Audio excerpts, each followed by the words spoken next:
Donc maintenant, vous avez regardé la première vidéo avec tous les objectifs. Maintenant, voici la vidéo qui va vous permettre de réaliser cette pièce sous SolidWorks. Donc vous allez voir toutes les étapes pour réaliser cette pièce. Donc on commence, fichier nouveau, et on veut réaliser une pièce. Le premier volume que l'on va réaliser, on va le faire simplement avec la fonction basse bossage extrudé. C'est la fonction où je crée un volume avec esquisse. Je crée des surfaces, un contour avec une esquisse. Et à l'aide de ce contour, en fait, je vais étirer pour lui donner de la matière. Donc ici, essayez de le faire. Vous voyez, le trait là, j'essaie de le faire le plus horizontal possible. Donc maintenant, j'ai mon contour. Je mets les côtes. Donc vous avez diamètre, vous avez 20 d'un côté, 30 de l'autre. Et vous avez la distance ici qui va être une distance de 125. Je valide. Ici, vous avez la pièce qui se met en 3D. L'épaisseur de ma pièce est de 9 mm. Je valide. Vous avez votre premier volume qui est réalisé. Donc pensez à enregistrer régulièrement. Ça va permettre, de, s'il y a un problème, une coupure de courant ou si le cours est fini, de pouvoir reprendre votre pièce sans être obligé de tout recommencer. Donc moi, ici, je vais l'appeler support. Vous, je vous conseille de l'appeler support plus votre nom. Ça sera le plus simple et le plus facile pour la retrouver. Je vous rappelle également que pour tout ce qui est dimension, vous avez le plan. Alors, je vais vous le montrer. Fichier ouvrir. Je vous rappelle que vous avez le plan pour retrouver toutes les dimensions. J'ai volontairement enlevé quelques côtes, ce qui va vous obliger, si vous n'arrivez pas à suivre la vidéo et qu'il vous manque des côtes, à aller les prendre sur le plan. L'échelle est de 1 sur 1, donc toutes les côtes que vous avez besoin, vous pouvez les retrouver sur votre plan en les mesurant avec une règle. L'échelle est de 1 sur 1, ça veut dire que ici, la pièce est en taille réelle par rapport au dessin. Ce n'est ni un agrandissement, ni une réduction. Donc n'oubliez pas, vous avez le plan à votre disposition. Dès que vous avez un doute sur une valeur, vous allez vous les retrouver sur votre plan. Donc ici, je reviens à mon volume. Donc j'enregistre régulièrement, vous pensez à enregistrer. Maintenant, vous voyez les fonctions, on va utiliser une fonction que vous ne connaissez peut-être pas, qui est la fonction symétrie. Vous avez tout un tas de fonctions ici dans répétition linéaire. Nous, ici, nous allons prendre symétrie. Vous avez toutes les fonctions, votre arbre de construction. Ici, je veux reproduire boss extrusion 1. La face, le premier carré bleu ici, la face qui va permettre le plan de symétrie, la face de symétrie, je vais prendre celle de dessous. Vous avez l'aperçu de votre volume, c'est ce que vous voulez obtenir. Je valide. On a le premier volume. Sur ce, on va réaliser ce qu'on appelle des congés. Les congés, c'est le terme en usinage pour parler d'arrondi, tout simplement. Donc ici, je fais des arrondis suivant l'axe Z. Donc vous allez sélectionner, le plus simple, c'est d'aller sélectionner un à un vos arêtes tranchantes que vous voulez arrondir. Ça évite les coupures et ça donne déjà un certain esthétisme à votre pièce. Pour les arrondis, je pars sur du 8 mm. Je valide. Vous avez ce qu'on appelle le contournage de la pièce qui est réalisé. Imaginez que vous avez un brut. Vous surfacez pour avoir la hauteur et l'épaisseur de votre volume. Et puis vous avez une fraise qui va faire tout le contour de votre pièce pour faire le contournage de votre volume. Je vous rappelle que cette pièce est réalisée en fraisage. Une fois que vous avez ça, nous allons réaliser le premier perçage. Je vais vous montrer deux méthodes pour faire des perçages simples. Le premier, ça va être assistance pour le perçage. C'est une fonction où vous avez toutes les normes qui vont vous permettre de faire vos perçages. Vous faites attention à la norme. Ici, je pars sur une norme ISO. Vous avez tout un tas de normes comme les normes britanniques. Nous, on prend ISO, c'est la norme internationale, c'est ce qui est le plus utilisé en France et dans le monde. Ensuite, on va partir sur une vis M8, 6 pans creux, ajustement normal. Par contre, on va personnaliser on va personnaliser les dimensions parce que notre vis, en fait, vu qu'on est sur une pièce de 9 mm,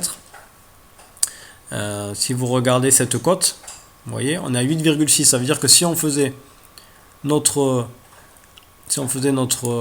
perçage avec notre lamage, si on le faisait exactement à la norme, avec la tête de vis bien cachée, on n'aurait que 4 dixièmes sur la pièce, ce qui est trop faible. Donc ce qu'on va faire, c'est qu'on va faire juste un lamage d'une épaisseur de 4 mm, ce qui sera déjà largement suffisant pour cacher la tête de vis. Une fois que j'ai ça, que j'ai tous mes types, tous mes paramètres sont réglés, je vais sur position. Position, c'est tout simplement à quel endroit je vais mettre mon perçage. Donc ici, je choisis la surface. Idéalement, je vous rappelle, si vous cliquez sur la barre espace, vous pouvez orienter vous pouvez aussi l'orienter ici, sur les orientations des vues. Ici, moi, je travaille sur la face. Donc, vous allez cliquer le plus au milieu possible votre perçage. Une fois que vous avez ça, vous pouvez aller chercher, vous pouvez mettre la dimension, la cotation qui manque, qui est celle qui va permettre de positionner par rapport à votre axe X, c'est-à-dire par rapport à la longueur, votre perçage. C'est-à-dire que si ce que vous réalisez ici sur une perceuse à colonne ou sur une fraiseuse, c'est le réglage de votre outil pour percer pile poil au bon endroit. Donc ici, nous, on est orienté à 15 mm. Je valide et vous voyez, vous avez votre lamage qui est réalisé. Maintenant, je vais vous montrer perçage avec lamage. Maintenant, je vais vous montrer une deuxième méthode pour faire quasiment la même chose. Pour faire les deux perçages avec lamage situés à l'autre extrémité. Cette fois, je vais faire l'option enlever de matière extrudée. Je choisis donc toujours de travailler sur ma vue de face. Et je réalise un perçage.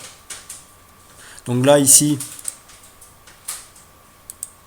mon perçage, alors toujours pareil, il me manque la dimension. Donc ici, on est d'accord, c'est ces perçages-là que je veux réaliser. D'accord. Donc ils sont à 31, ils sont un anthrax de 31. C'est-à-dire que logiquement, vu que celui-là est au milieu, on aura ici une cote de 15,5. Et je vais avoir donc un premier perçage de 8 et un deuxième perçage de 15. Donc, je vais commencer par le premier perçage. Donc, je mets mes cotations. Cotation intelligente. Je mets un perçage.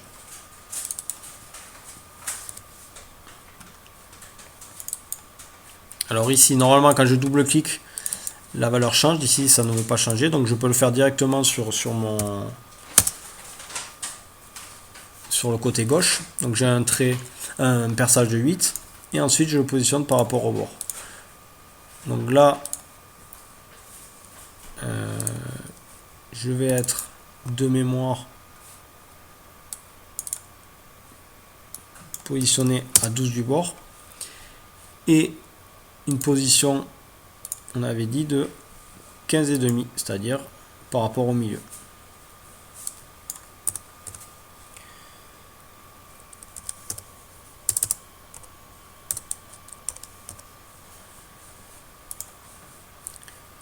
Et je valide. Maintenant, ma fonction, c'est un enlèvement de matière. Et cette fois, je traverse tout. Comme ça, je suis sûr de traverser toute la pièce. Donc là, vous avez le perçage qui est réalisé. Maintenant, je vais faire le lamage. Comme ici, je vais faire le perçage qui va cacher la tête de vis. Donc, je fais la même chose. Je sélectionne ma surface sur laquelle je travaille. Je me mets en face pour être le mieux orienté.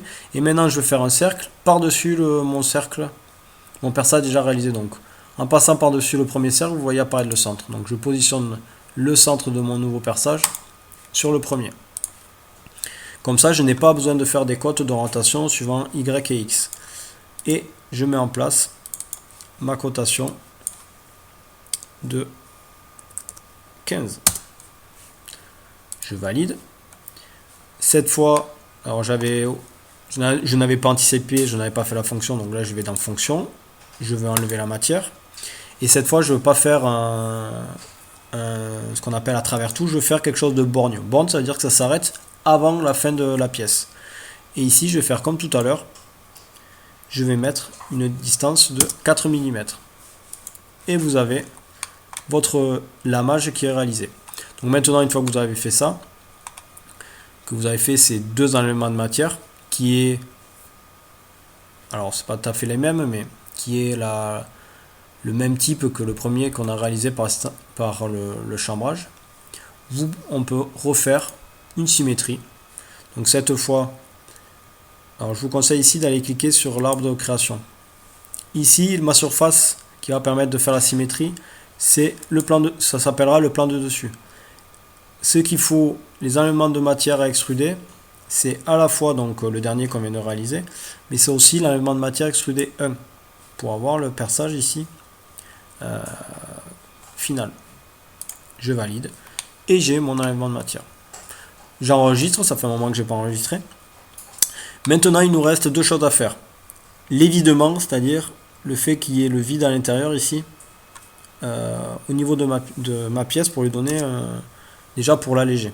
Donc là, je sélectionne ma surface plane sur laquelle je veux dessiner. Et je vais faire donc une esquisse. Et cette fois, on va utiliser cette esquisse-là, décaler les entités. Quand je clique, vous voyez, ça m'a repris le contour. Alors vous pouvez le faire aussi étape par étape, c'est-à-dire je clique sur la fonction et vous voyez, étape par étape, je fais le contour de ma pièce. Honnêtement, le plus simple, c'est vous cliquez la surface qui nous intéresse, vous cliquez sur décaler les entités, ça vous fait tout le contour. Maintenant, nous, on veut faire quelque chose on veut vider, donc on veut faire quelque chose à l'intérieur. Donc je fais inverser la direction. Là, je suis parti, alors de mémoire, que je ne dise pas de bêtises. À chaque fois, j'ai mon support qui s'échappe. Ici, vous voyez la cote, je la cherche. Ouais, voyez, vous avez la cote, comme je vous disais tout à l'heure, la cote n'apparaît pas, donc ici, rien ne nous empêche de dire entre là et là. Et vous voyez, on est sur une distance de 10, donc là, ça tombe bien. Je reviens à ma pièce ici. Je suis déjà, donc, comme le logiciel est pré-paramétré, je suis sur une distance de 10. Donc ça va très bien. Par contre, ce qui ne me va pas, c'est que ici, je n'ai pas besoin, sur les extrémités, il ne faut pas que mon enlèvement de matière traverse mes trous. Donc je rajoute des traits et je les paramètre pour les positionner. Donc ici, je vais en positionner un à 30 et le suivant là, je vais également le positionner. Alors celui-là, on va le positionner à 24 pour qu'il soit le plus symétrique. Je vous rappelle que de ce perçage est à 12 du bord, ce perçage est à 15 du bord. Donc pour les placer le plus esthétiquement possible, j'ai une cote de 30, une cote de 24. Et pour pouvoir faire donc l'enlèvement de matière, je vais enlever tout ce qui ne m'intéresse plus. Donc je vous rappelle les ciseaux, ajuster au plus proche et vous enlevez tout ce qui n'est pas nécessaire. Vous avez votre esquisse fermée, ce qui va permettre de faire la fonction enlever la matière. Là, je veux faire ce qu'on appelle un évidement. Donc vous pouvez valider. Là, j'ai fait quelque chose de bon. Ça m'a gardé le paramètre de tout à l'heure. Honnêtement, c'est pas très esthétique. Donc ici, quand vous allez faire la fonction, donc là, je reviens. Imaginez que vous êtes trompé. Vous pouvez toujours tout recommencer. Vous revenez à clic droit, éditer la fonction ou éditer l'esquisse. Moi, je vais rééditer la fonction. Et vous allez faire à travers tout. Comme ça, vous traversez toute la matière. Maintenant, si, quelque chose que j'ai pas fait, qu'on peut faire aussi, donc je peux revenir, éditer l'esquisse. Ici, vous voyez, pour que ça corresponde à l'esthétique de la pièce, les congés, alors je peux faire la fonction congé comme tout à l'heure, mais je peux le faire directement sur l'esquisse. Donc vous avez les congés d'esquisse. Donc congé d'esquisse, tout à l'heure on était parti sur du 8, donc on va rester sur du 8 mm. Et vous allez me faire des congés de 8 mm pour que votre pièce, déjà, elle soit beaucoup plus esthétique. Donc je valide mes congés. Vous voyez, vous avez votre esquisse qui est beaucoup plus jolie. Et quand je valide ma fonction, voilà, vous avez quelque chose de plus joli et qui correspond avec l'usinage extérieur de la pièce. Je pense à enregistrer. Maintenant, la dernière étape, c'est la fonction chanfrein. Alors, comme dans le congé, vous pouvez faire des chanfreins. Les chanfreins, c'est très utilisé en usinage. Ça permet de couper les arêtes tranchantes. Donc, vous cliquez sur chanfrein. Ici, on va partir sur du 3 parce que 10, c'est beaucoup trop. Et vous allez sélectionner toutes les arêtes que vous voulez chanfreiner. Donc, on va doucement, voilà, on va sélectionner celle-ci. Et bon, tout ce que vous sélectionnez apparaît normalement en bleu. Celle-là. Et je vais également chanfreiner l'intérieur. Alors, il se peut que vous vous trompiez, c'est pas grave, vous pensez à revenir à clic droit, éditer la fonction si il vous a manqué ou si vous êtes trompé d'arête. Donc, normalement, je suis bon. Je revérifie, 3 sur 45. Je valide. Et voilà. On a notre pièce qui est terminée. Vous pouvez vérifier, c'est la même pièce que vous avez sur votre plan, c'est la même pièce que vous avez en prototypage, c'est la même pièce qui est usinée en aluminium. Vous avez fait une pièce complexe en quelques minutes. Donc imaginez toutes ces fonctions que vous avez utilisées, vous pouvez les réutiliser pour vous. Vous pouvez en utiliser d'autres. Une fois que vous allez prendre l'habitude d'utiliser certaines fonctions, ça va vous pousser peut-être un jour, si vous avez besoin, à en utiliser d'autres.